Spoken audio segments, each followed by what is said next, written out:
Hello students, आज हम लोग स्टार्ट करने वाले हैं इलेक्ट्रिसिटी फॉर क्लास 10th। इसलिए ज़्यादा डिटेल में नहीं होगा, ये बस 10th के सिलेबस को कवर करेगा। ठीक है, तो इलेक्ट्रिसिटी पढ़ने से पहले first of all we should know what is electric charge. Electric charge क्या होता है? तो electric charge according to definition यदि हम लोग देखते हैं तो electric charge it is a property of matter. ठीक है, इलेक्ट्रिक चार्ज क्या होता है कि मैटर का प्रॉपर्टी है, property of matter, property of matter by which it experiences, ठीक है, a force, by which it experiences a force when placed in electric field और मैग्नेटिक फील्ड। ठीक है, जब इसको हम लोग इलेक्ट्रिक फील्ड या फिर मैग्नेटिक फील्ड में प्लेस करते हैं तो ये क्या करता है? फोर्स एक्सपीरियंस करता है। इसलिए फोर्स एक्सपीरियंस करता है तो because of its one of the property which is known as what? Electric charge. ठीक है, नाउ ये तो डेफिनेशन। ठीक है, now try to understand the physical meaning of electric charge, यानी कि इलेक्ट्रिक चार्ज क्या है। सपोज कीजिए यदि हम बात करते हैं एक मैटर का, ठीक है, तो एक मैटर का जो सबसे सिंपलेस्ट जो पार्ट होता है या फिर जो बिल्डिंग ब्लॉक होता है वो हम बोलते हैं किसको? एटम को। ठीक है, एटम को। Atom is the simplest part of a matter. ठीक है, और ये जो एटम होता है इसका एक इंपॉर्टेंट कंस्टिट्यूएंट होता है दैट इज इलेक्ट्रॉन। वैसे तो इलेक्ट्रॉन है, प्रोटॉन है, न्यूट्रॉन है, but here I will basically focus on electron. ठीक है, तो इसका क्या होता है जी? एक इंपॉर्टेंट पार्ट इलेक्ट्रॉन। ठीक है, इलेक्ट्रॉन।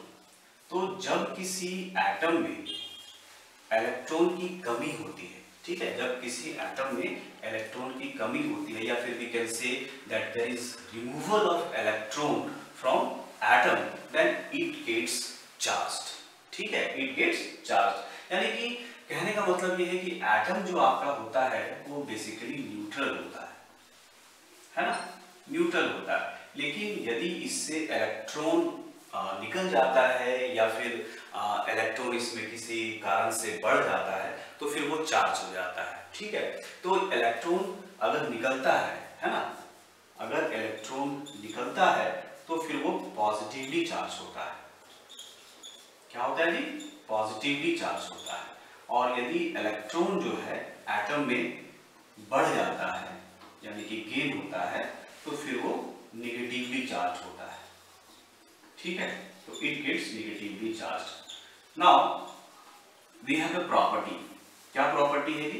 प्रॉपर्टी ये है कि जो पॉजिटिवली चार्ज एटम जो होता है वो क्या करता है? नेगेटिवली चार्ज एटम को अट्रैक्ट करता है, यानी कि we can simply say that opposite charges, है ना, अपोजिट चार्जेस जो होता है वो एक दूसरे को अट्रैक्ट करता है, जबकि लाइक चार्जेस मतलब कि माइनस माइनस या फिर प्लस प्लस हो जाएगा, वो क्या करता है? एक दूसरे को रिपील करता है। ठीक है, तो इसी तरीके से आपका जो ऑब्जेक्ट है ना, आपका जो आपका मैटर है, यदि उसमें इलेक्ट्रॉन की कमी हो जाती है तो वो पॉजिटिवली चार्ज हो जाता है। ठीक है, और यदि इसी पर्टिकुलर मैटर में यदि इलेक्ट्रॉन बढ़ जाता है तो फिर वो नेगेटिवली चार्ज हो जाता है। और कोई ऑब्जेक्ट हम ले लें, यानी कि तो हम मैटर ले लें, एक आपका पॉजिटिव मैटर ले लें और एक आपका नेगेटिव ले लें, नेगेटिवली चार्ज ले लें, तो क्या होता है कि ये दोनों एक दूसरे को अट्रैक्ट करेगा। ठीक है, अब क्या है कि अगर हम इसको किसी कंडक्टिंग वायर के माध्यम से यदि हम इसमें कनेक्शन करा देते हैं किसी तरीके से, तो ये जो नेगेटिव जो है आपका, जो नेगेटिवली चार्ज्ड मैटर है, वो क्या होता है कि वहां से इलेक्ट्रॉन जो है फ्लो करने लगता है। ठीक है, क्योंकि इसके पास जो है इलेक्ट्रॉन की कमी है, इसके पास there is deficit of electron and here we have excess of electron। तो ये क्या करता है कि यहाँ से इलेक्ट्रॉन जो है फ्लो करने लगता है, कहाँ पे? पॉजिटिवली चार्ज बॉडी की तरफ।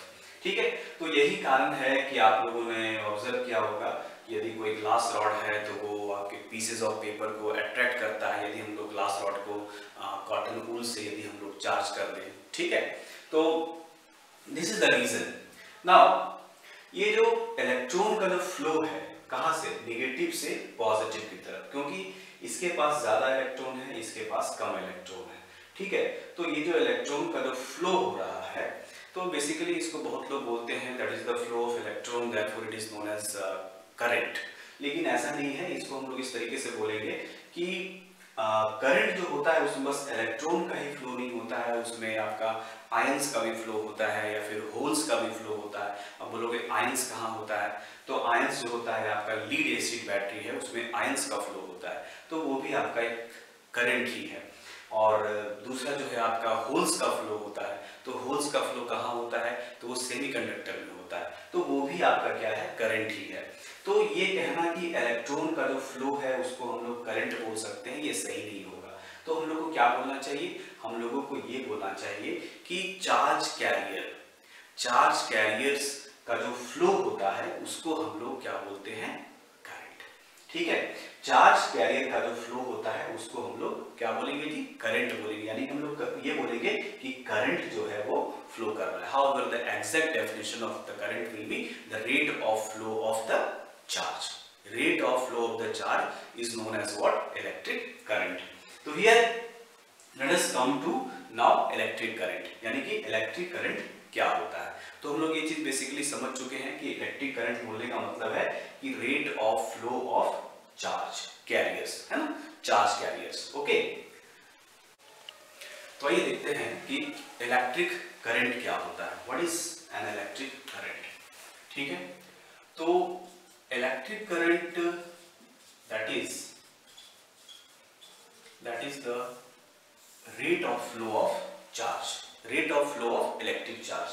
जब भी आप डेफिनेशन देखेंगे किसी भी बुक में, तो किसी बुक में ये आपको नहीं मिलेगा कि rate of flow of electron, that is the rate of flow of charge, ठीक है।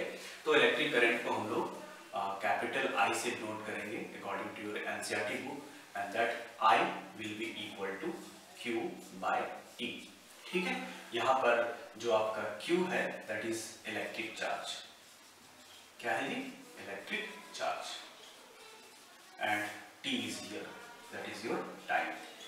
Now first of all come to the SI unit of charge that is coulomb, है ना। चार्ज का जो SI यूनिट होता है वो क्या होता है, coulomb,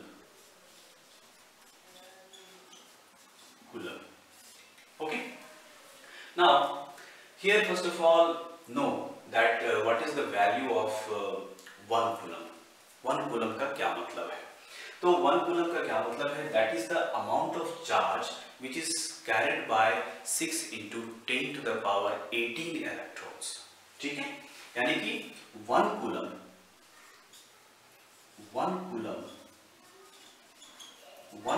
of charge will be carried by 6 into 10 to the power 18 electrons,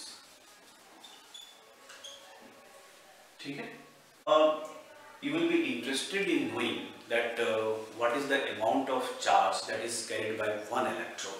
तो एक इलेक्ट्रॉन के पास जो चार्ज होता है, एक इलेक्ट्रॉन के पास जो चार्ज होता है वो आपका होता है 1.6 into 10 to the power minus 19 coulomb. कितना होता है, coulomb, that is 1.6 into 10 to the power minus 19 coulomb. Now coming back to your electric current, तो electric current that is I is equal to Q by T, it means that is the rate of flow of electric charge।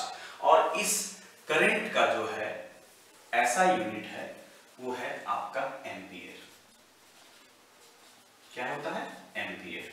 Now अब इसको समझिए, है ना, कि ampere का मतलब क्या है। यदि हम बात करते हैं 1 एम्पियर का, ठीक है, suppose that I am talking about 1 ampere, okay.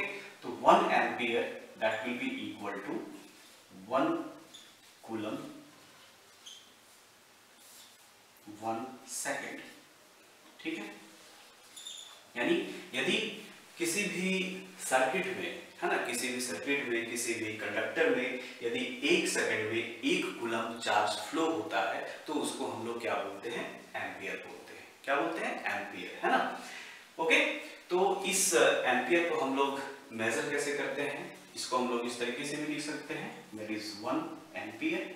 और इसको मेजर करने के लिए हम लोग जो डिवाइस यूज करते हैं वो होता है आपका एमीमीटर। एमीमीटर, ओके।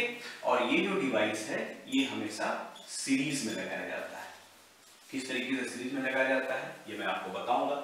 ओके, तो ये आपका क्या हो गया जी, इलेक्ट्रिक करंट हो गया। Now come to one important topic, that is the direction of electric current. यानी कि इलेक्ट्रिक करंट का जो है डायरेक्शन क्या होगा, ठीक है। अब एक चीज मैं आपको यहाँ पर और बता देता हूँ कि इसका जो, जैसे कि करंट का मैंने आपको बताया कि जो यूनिट होता है, एसआई यूनिट जो होता है वो एम्पियर है। तो हम लोग एम्पियर को जो है कभी कभी जब कम करंट होता है तो उसको हम लोग अलग अलग तरीके से रिप्रेजेंट करते हैं, जैसे कि 1 माइक्रो एम्पियर, या फिर हम बोल सकते हैं 1 मिली एम्पियर, ठीक है। तो 1 micro ampere that is equal to 10⁻⁻⁶ ampere, and 1 milli ampere that is 10⁻⁻³ ampere, ठीक है। तो these are the small unit of electric current. Now coming to the direction of electric current.